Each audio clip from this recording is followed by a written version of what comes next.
Hi friends, welcome to AJ Vlogs. இன்னைக்கு என்ன சமையல் பண்ண போறோம்னு பார்க்கலாம் வாங்க.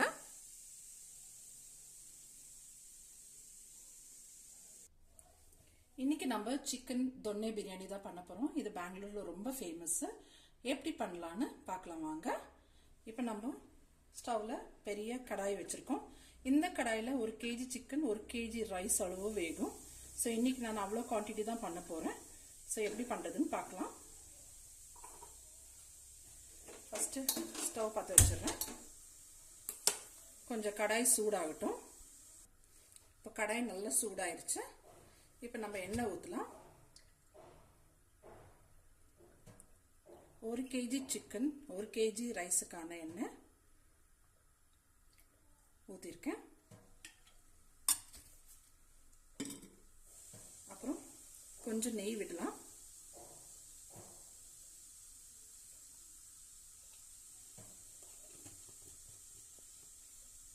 இது சூடானதுமே இப்போ நான் ஸ்பைசஸ் எடுத்திருக்கேன். இதில் பாருங்க கொஞ்சம் சோம்பு கொஞ்சம் ஜீரகம், அப்புறம் இதில் வந்துட்டு பட்டை லவங்கு ஏலக்காய், அப்புறம் பிளாக் கார்டமம், அப்புறம் இந்த பூவு இதுக்கு என்ன சொல்லுவாங்கன்னு எனக்கு தெரியாது, அப்புறம் இது அன்னாசி பூ, இதெல்லாம் சேர்ந்து கொஞ்சம் ஸ்பைசஸ் எடுத்திருக்கேன் பாருங்க.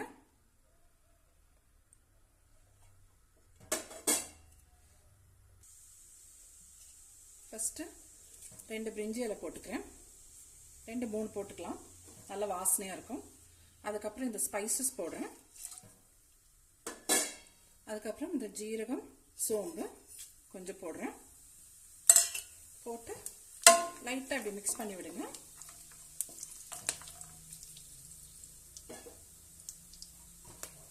அதுக்கப்புறம் இதுக்கு தேவையான 4 பெரிய வெங்காயம் எடுத்திருக்கேன். 4 பெரிய வெங்காயம் நீளமா ஸ்லைஸ் பண்ணியிருக்கேன். இப்போ அதையும் போடலாம்.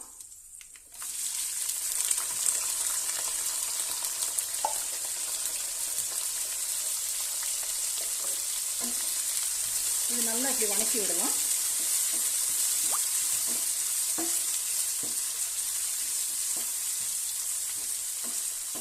இப்போ பாருங்க, இந்த வெங்காயம் நல்லா ப்ரௌனிஷ் ஆகணும். அது வரைக்கும் நல்லா வணக்கணும். ப்ரௌனிஷ் ஆன பிறகு நம்ம என்ன இன்கிரீடியன்ஸ் ஆட் பண்றோம்னு சொல்றேன். இப்போ பாருங்க ஃப்ரெண்ட்ஸ், லைட்டா ப்ரௌன் ஆயிருக்கு. இன்னும் கொஞ்சம் ப்ரௌன் ஆகணும். ப்ரௌன் ஆன பிறகு நம்ம இஞ்சி பூண்டு பேஸ்ட் ஆட் பண்ணலாம்.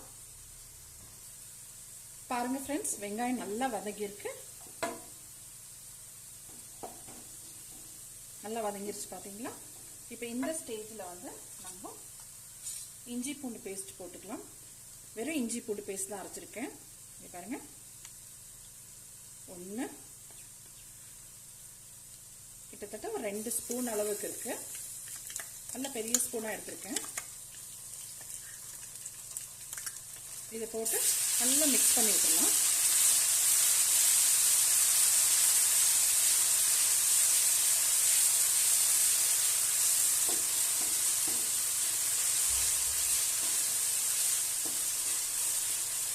இப்போ போட்ட இஞ்சி பூண்டு வாசனை போற வரைக்கும் நல்லா நம்ம மிக்ஸ் பண்ணி விடலாம். இப்போ பாருங்க ஃப்ரெண்ட்ஸ், இஞ்சி பூண்டு நல்லா வாசனை போய் நல்லா மிக்ஸ் ஆயிருக்கு. இப்போ இந்த ஸ்டேஜில் நம்ம கொஞ்சம் உப்பு ஆட் பண்ணிக்கலாம். நான் 1 ஸ்பூன் அளவுக்கு உப்பு ஆட் பண்றேன்.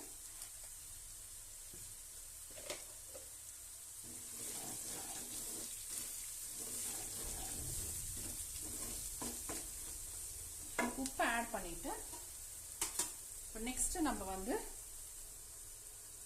கொத்தமல்லி புதினா பச்சை மிளகு அரைச்சி வச்சிருக்கேன். 1 கைப்பிடி அளவு கொத்தமல்லி, 1 கைப்பிடி அளவு புதினா, ஒரு 4-5 பச்சை மிளகு.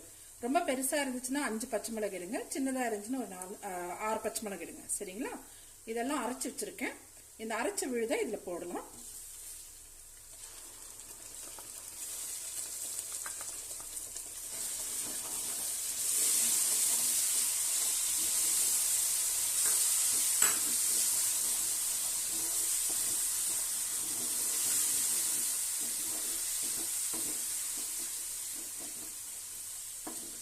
இப்போ இதை நல்லா மிக்ஸ் பண்ணி விட்டுட்டு இந்த பச்சை வாசனை போகிற வரைக்கும் நல்லா வணக்கிட்டு அதுக்கப்புறம் நெக்ஸ்ட் இன்க்ரீடியன்ட் ஆட் பண்ணலாம். நம்ம கொஞ்சம் வெயிட் பண்ணலாம், நல்லா வேகட்டும்.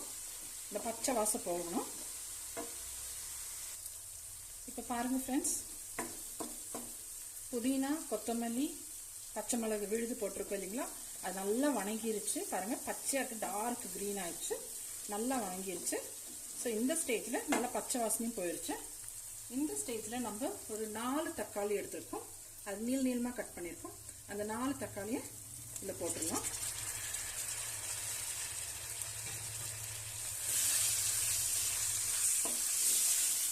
நல்லா மிக்ஸ் பண்ணி விடுங்க. இதுக்கப்புறம் ஸ்டவ்வை லோ ஃப்ளேமில் பண்ணிக்கோங்க. மிக்ஸ் பண்ணி விட்டு இப்போ நம்ம கொஞ்சம் மஞ்சள்தூள் எடுத்துருக்கோம், தேவையான அளவு மஞ்சள்தூள். பாருங்கள், மஞ்சள்தூள் போட்டிருக்கேன். அப்புறம் மல்லித்தூள் ஒரு ஸ்பூன் அளவு. அப்புறம் மிளகாத்தூள் காரத்துக்கு ஏற்றுது, நம்மளுக்கு எவ்வளோ காரம் வேணுமோ அவ்வளோ போட்டுக்கலாம். ஏன்னா ஆல்ரெடி நம்ம பச்சை மிளகாய் போட்டு அரைச்சிருக்கோம், ஸோ அதனால காரம் கொஞ்சம் கம்மியாக போட்டுக்கலாம், அப்போ ஈக்குவல் ஆகிடும். இது இப்படி நல்லா மிக்ஸ் பண்ணி விடுங்க. இதுக்கப்புறம் மெயினான இன்க்ரீடியன்ட் என்னென்னா, நம்ம பட்டை, லவங்க, ஏலக்காய் பொடி இது வந்து கொஞ்சம் போட்டுக்கலாம். பாருங்க, போட்டிருக்கேன். இப்போ இதை நல்லா மிக்ஸ் பண்ணி விடலாம். நல்லா மிக்ஸ் பண்ணி விட்டு இந்த தக்காளி கொஞ்சம் சதசதன்னு ஆகணும். கொஞ்சம் வெந்து சதசதன்னு ஆன பிறகு நம்ம சிக்கன் ஆட் பண்ணிக்கலாம். கொஞ்சம் தக்காளி நல்லா வேகட்டும். பாருங்க ஃப்ரெண்ட்ஸ், தக்காளி நல்லா வதங்கிருச்சு. பார்த்தீங்களா, நல்லா வதங்கிருச்சு. இப்போ இந்த ஸ்டேஜில் நம்ம வந்து 1 kg சிக்கன் எடுத்துருக்கோம், அந்த சிக்கனை போடலாம்.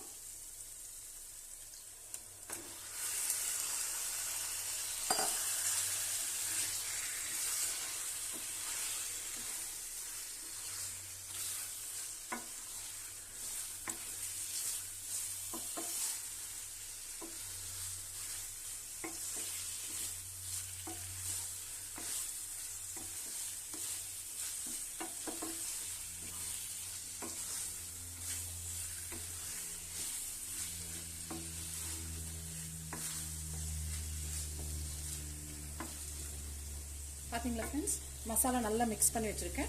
ஹை ஃப்ளேமில் ஒரு 5 minutes குக் பண்ணலாம். இந்த சிக்கனை குக் பண்ணிட்டு நெக்ஸ்ட் இன்க்ரீடியன்ட் ஆட் பண்ணிக்கலாம்.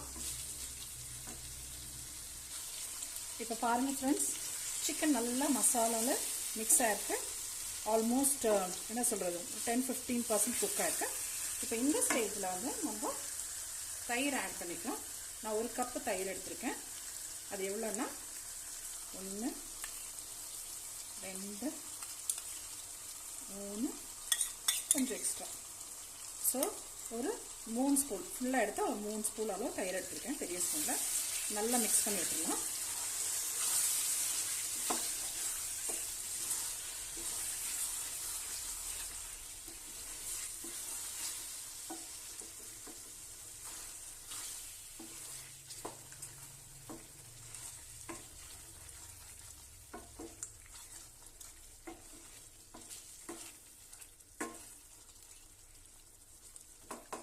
ஸோ இந்த தயிரில் நம்ம சிக்கன் கொஞ்சம் நல்லா குக் ஆகட்டும். நம்ம சிக்கனுக்கான சால்ட்டை ஆட் பண்ணிக்கலாம். நம்ம 1 ஸ்பூன் தானே ஆட் பண்ணியிருக்கோம். இப்போ மறுபடியும் இன்னொரு ஸ்பூன் ஆட் பண்ணி கொஞ்சம் எக்ஸ்ட்ரா ஆட் பண்ணிக்கலாம்.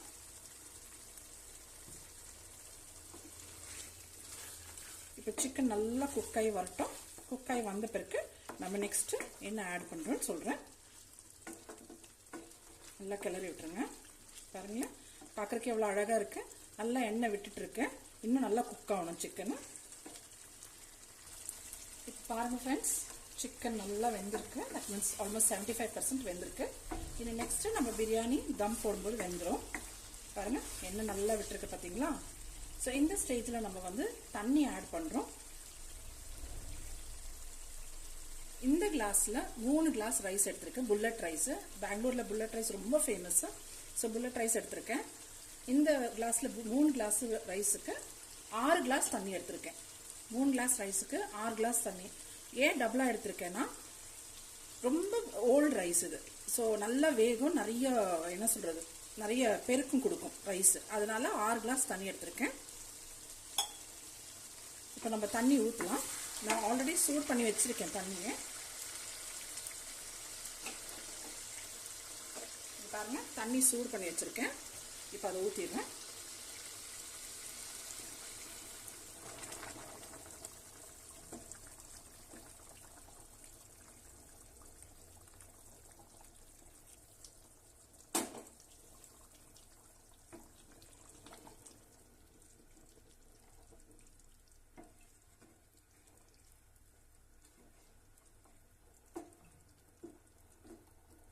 பாருங்க, தண்ணி ஊற்றி நல்லா இப்படி கிளறி விடுங்க.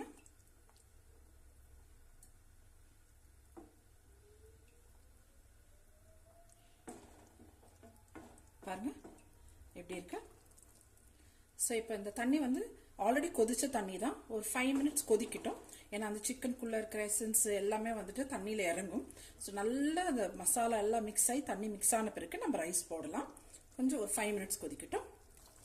பாருங்க ஃப்ரெண்ட்ஸ், தண்ணி நல்லா கொதிக்குது. இப்போ இந்த ஸ்டேஜில் ஸ்டவ் ஸ்லோ பண்ணிவிட்டு நம்ம லெமன் ஜூஸ் போட்டுக்கலாம். ஒரு ஹாஃப் லெமன் ஜூஸ், ஹாஃப் தான். பாருங்க, ரொம்ப பிழிய வேண்டாம், ஏன்னா கசப்புத்தனம் கொடுத்துரும். இவ்வளோதான்.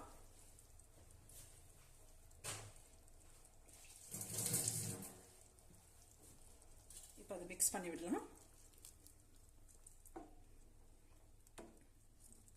மிக்ஸ் பண்ணி விட்டுட்டு நம்ம உப்பு பார்த்துக்கலாம். உப்பு சரியாக இருந்துச்சுன்னா நம்ம ரைஸ் ஆட் பண்ணிக்கலாம். பார்க்கலாம் வாங்க. உப்பு கரெக்டாக இருக்கு. இப்போ நம்ம வந்து இந்த ஸ்டேஜில் நம்ம ரைஸ் ஆட் பண்ணிக்கலாம். இங்கே பாருங்க ஃப்ரெண்ட்ஸ், நான் ரைஸ் ஊற வச்சு ஸ்ட்ரெயின் பண்ணி வச்சுருக்கேன். இப்போ இந்த ரைஸை வந்துட்டு நான் இதில் ஆட் பண்ணுறேன்.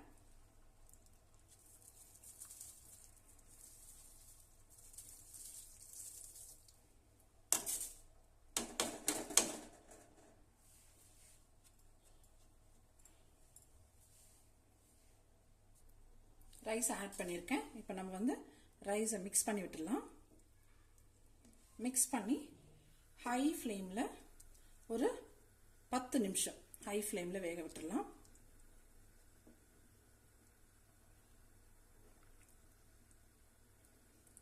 ஆட் பண்ணி 10 நிமிஷம் வேக விட்டுடலாம். அது வேகிற டைமுக்கு நம்ம சைடில் வந்துட்டு ஒரு தவா வந்து நம்ம பழைய தவா இருக்கு இல்லைங்களா, தோசை தவா, அந்த தவா வந்துட்டு தம் போடுறதுக்காக நான் ஸ்டவ்வில் சூடு பண்ண வச்சிடுறேன்.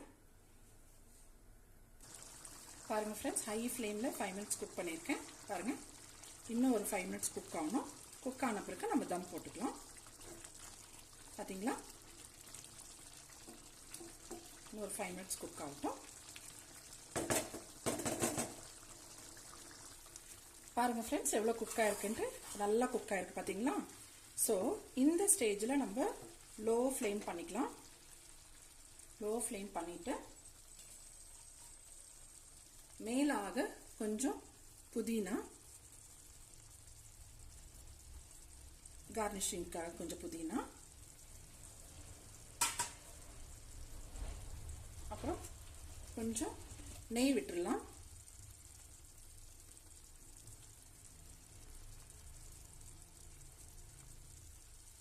நெய் விட்டுருக்கோம்.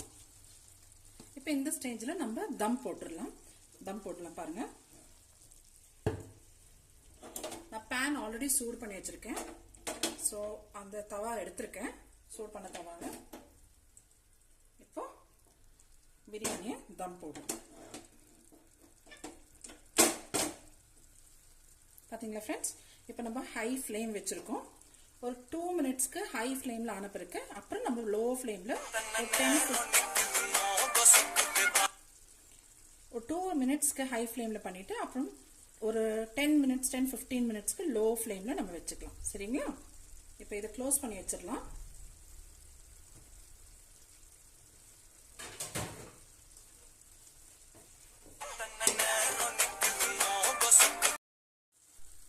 இப்போ பாருங்கள் ஃப்ரெண்ட்ஸ், நான் தம் போட்டிருக்கேன். ஸோ இப்போ இதை வந்து மூடி வச்சுட்டு லோ ஃப்ளேம் பண்ணிக்கலாம். 2 மினிட்ஸ் ஆயிடுச்சு, லோ ஃப்ளேம் பண்ணிக்கலாம். அதுக்கு மேலே நான் சூடு பண்ண சட்டியிலே வந்துட்டு தண்ணி சூடு பண்ணல, அதே சட்டியில் கொஞ்சம் தண்ணி எடுத்து இது தம்முக்கு வச்சுருக்கேன். ஸோ இதை வந்து ஒரு 10-15 மினிட்ஸ் லோ ஃப்ளேம்லேயே குக் ஆகட்டும். சரிங்களா? இப்போ பார்க்கலாம் வாங்க ஃப்ரெண்ட்ஸ். 10-15 மினிட்ஸ் விட்டுருக்கேன் லோ ஃப்ளேமில் தம்மில். இப்போ நம்ம எடுத்து பார்க்கலாம்.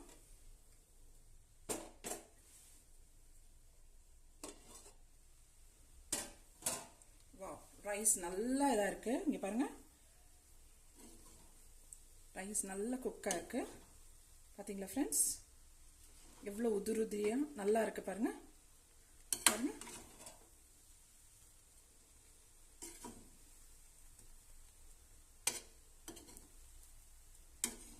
பாருங்க எப்படி இருக்கு பாருங்க. கொஞ்சம் கூட அடி பிடிக்காது இப்படி நம்ம வச்சோம்னா. இப்போ இந்த ஸ்டேஜில் வந்து நம்ம ஒரு 2 நிமிஷம் ஹை ஃப்ளேமில் பண்ணிக்கலாம். ஒரு 2 மினிட்ஸ்,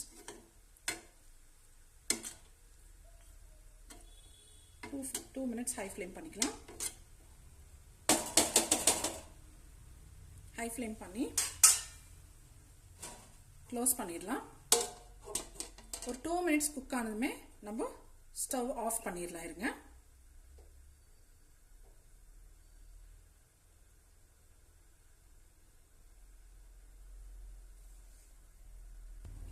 டூ மினிட்ஸ் ஆயிடுச்சு ஃப்ரெண்ட்ஸ். அப்படியே ஸ்டவ் ஆஃப் பண்ணிடலாம். ஓப்பன் பண்ண வேண்டாம். ஒரு 5-10 மினிட்ஸ்க்கு அப்படியே தம் ஆகட்டும். அதுக்கப்புறம் நம்ம ஓப்பன் பண்ணி எடுத்துக்கலாம். இப்போ 10 மினிட்ஸ் ஸ்டவ் ஆஃப் பண்ணி தம்மில் விட்டுருக்கோம். இப்போ நம்ம ஓப்பன் பண்ணி பார்க்கலாம். பார்த்தீங்களா ஃப்ரெண்ட்ஸ் எப்படி இருக்கு பிரியாணி? நல்ல உதிரியா சூப்பராக இருக்கு இல்லைங்களா? ஸோ இதை வந்து நம்ம ஒரு பிளேட்டில் சர்வ் பண்ணிக்கலாம்.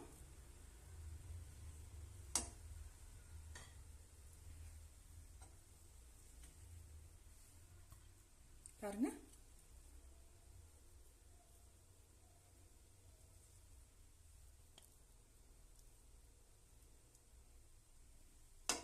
இதுதான் ஃப்ரெண்ட்ஸ் பெங்களூர் ஸ்டைல் தொன்னே பிரியாணி. ரொம்ப சூப்பராக இருக்கும். செஞ்சு பாருங்க, சாப்பிட்டு பாருங்க, ரொம்ப நல்லா இருக்கும். சாப்பிட்டு கமெண்ட் பண்ண சொல்லுங்க. உங்களுக்கு இந்த வீடியோ பிடிச்சிருந்தா லைக் பண்ணுங்க, ஷேர் பண்ணுங்க, சப்ஸ்கிரைப் பண்ணுங்க. சரிங்களா? ஸோ நான் இந்த பிரியாணி இப்போ இந்த ராய்த்தா கூட சாப்பிட போறேன். பிரியாணி ராய்த்தா. ஓகேங்களா? Thank you friends.